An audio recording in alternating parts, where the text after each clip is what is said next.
First, you are training hard, eating in a calorie surplus, and still not seeing the rate of muscle gain you expect. That is the problem. And the hidden antagonist is not your workout.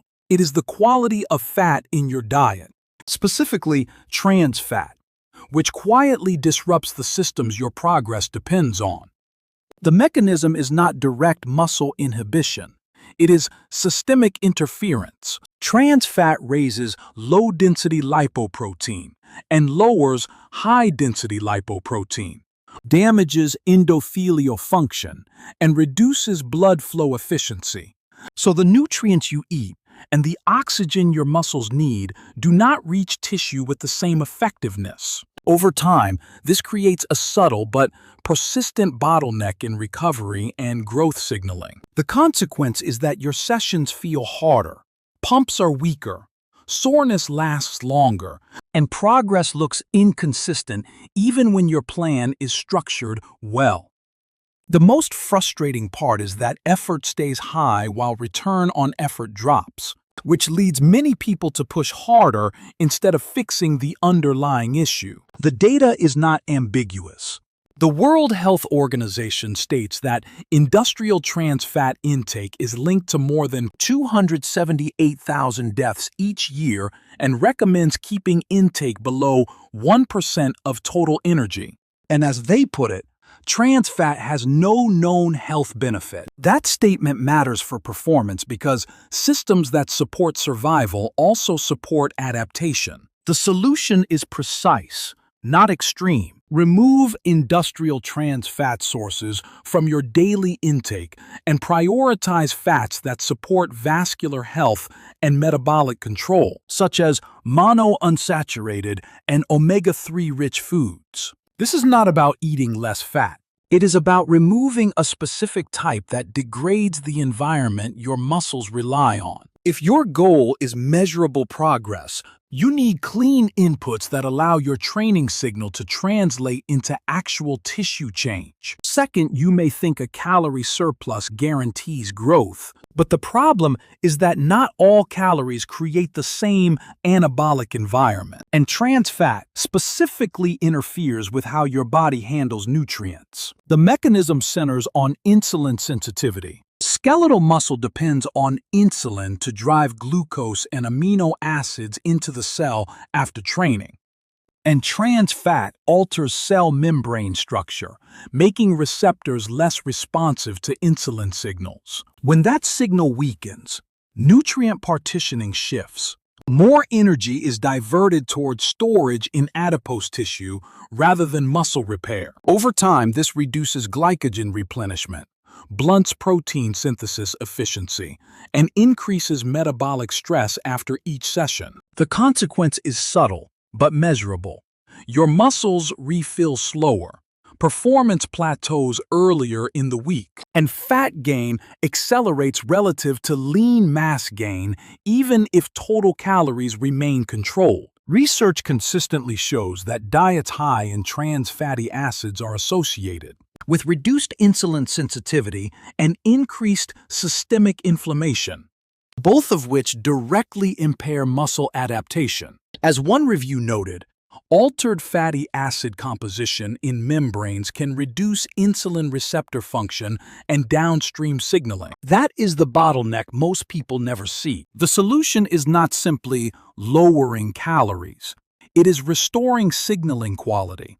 Remove foods containing partially hydrogenated oils and replace them with fats that improve insulin action, such as olive oil, fatty fish, nuts, and whole food sources. This improves glucose uptake and supports faster recovery between sessions. If your bulk is not producing the ratio of muscle to fat you expect, the issue is not always quantity.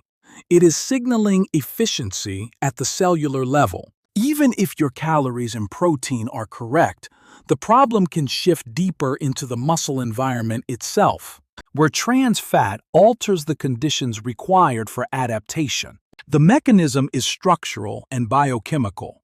Trans fatty acids integrate into cell membranes and change their fluidity, which affects how receptors, enzymes, and transport proteins behave.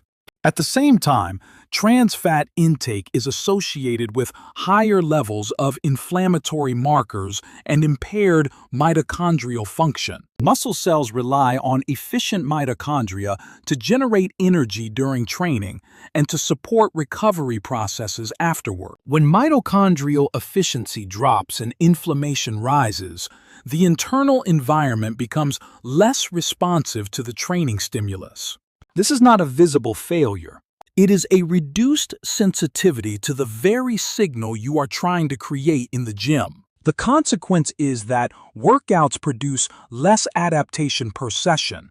Fatigue accumulates faster, and recovery requires more time and resources. You may notice persistent soreness, reduced endurance within sets, and a gradual decline in training quality despite consistent effort. A review in metabolic research describes this interaction clearly. Fatty acid-induced inflammation and mitochondrial dysfunction create a cycle that promotes insulin resistance and reduces skeletal muscle performance. Another analysis states that chronic exposure to unfavorable fatty acids disrupts energy metabolism at the cellular level. The solution is to restore the internal environment so the training signal can actually translate into growth.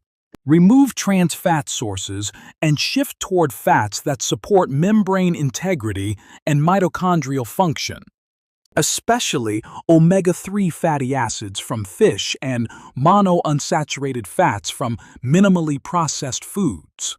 When the cellular environment improves, the same training stimulus produces a stronger adaptive response. The real problem is not a single meal. It is the accumulation of small exposures over months that quietly dilutes your progress.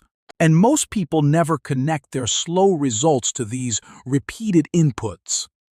The mechanism is behavioral and metabolic at the same time. Trans fat is commonly found in ultra-processed foods that are easy to overconsume.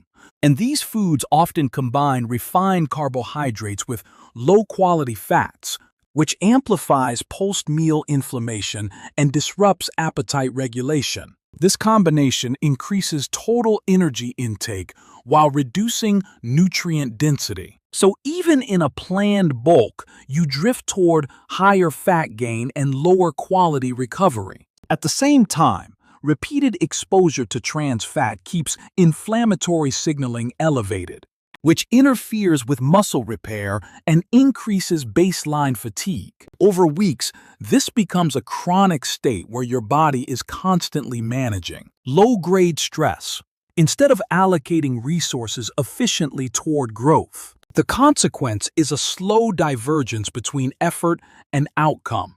You train consistently, but body composition shifts in the wrong direction. Strength gains stall earlier, and recovery markers such as sleep quality and soreness become less predictable. The FDA has stated clearly that trans fat raises LDL cholesterol, and that partially hydrogenated oils are no longer considered safe for use in food. And that matters because cardiovascular efficiency directly supports training capacity and recovery. The solution is to treat food quality as a daily input that compounds over time, not as isolated choices. Reduce reliance on ultra-processed snacks, baked goods, and fried items that historically contain or contained trans fat, and replace them with whole or minimally processed foods that deliver stable energy and support recovery. When you remove the repeated source of metabolic friction, your weekly progress starts to align with your training effort again. The turning point is realizing that you can be consuming trans fat without seeing it clearly on the label. And that is the problem that keeps many people stuck. The mechanism is regulatory and practical. Food labeling rules have historically allowed products to list 0 grams of trans fat per serving if the amount is below a specific threshold. which means multiple servings can still add up to a meaningful intake. In parallel, the key ingredient to watch is partially hydrogenated oil, the primary industrial source of trans fat, which can appear in ingredient lists even when the front label looks clean. This creates a blind spot where individuals believe their diet is optimized, while a hidden variable continues to interfere with metabolic function. The consequence is persistent inconsistency. You execute your training plan, track macros, and still experience slower recovery, softer body composition, and reduced training output without an obvious cause. This is where frustration builds because the system appears correct, but the inputs are not fully controlled. The FDA has explicitly identified partially hydrogenated oils as no longer generally recognized as safe, and emphasizes reading ingredient lists as the reliable method to avoid trans fat exposure. That guidance is critical for athletes because precision matters more than approximation when progress slows. The solution is to shift from relying on front label claims to verifying ingredient quality directly.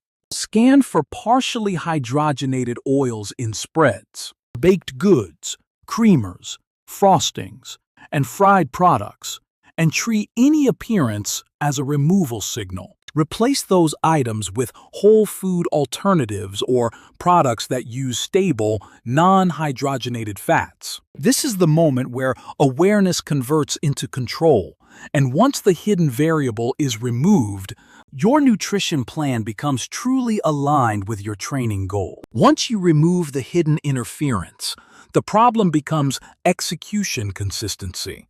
Because eliminating trans fat alone is not enough unless you replace it with inputs that actively support muscle gain. The mechanism now shifts in your favor.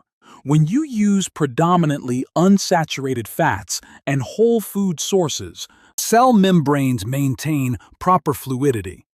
Insulin signaling improves, and mitochondrial efficiency supports energy production during and after training. This creates a metabolic environment where nutrients are directed toward glycogen, restoration, and protein synthesis instead of being diverted toward storage and inflammation. The consequence is a visible change in how your body responds to the same training plan. Recovery becomes faster, pumps improve due to better blood flow, and the ratio of lean mass gain to fat gain becomes more favorable. Over several weeks, this compounds into measurable differences in strength progression and body composition. Current guidelines are clear. Both the World Health Organization and regional health bodies recommend eliminating industrial trans fat entirely and replacing it with healthier fat sources. And as stated in global policy guidance, removing trans fat is a low-cost intervention with high impact on metabolic health. The solution is specific and actionable. Build your daily fat intake around olive oil, nuts, seeds, eggs, dairy you tolerate well, and fatty fish such as salmon or sardines, while minimizing ultra-processed foods. Your immediate step is simple. Today, review every packaged food you regularly consume. Identify any item containing partially hydrogenated oil. Remove it and replace it with a whole food or a product using non-hydrogenated fats. This single correction restores the environment your training depends on and allows your effort in the gym to translate into actual muscle gain.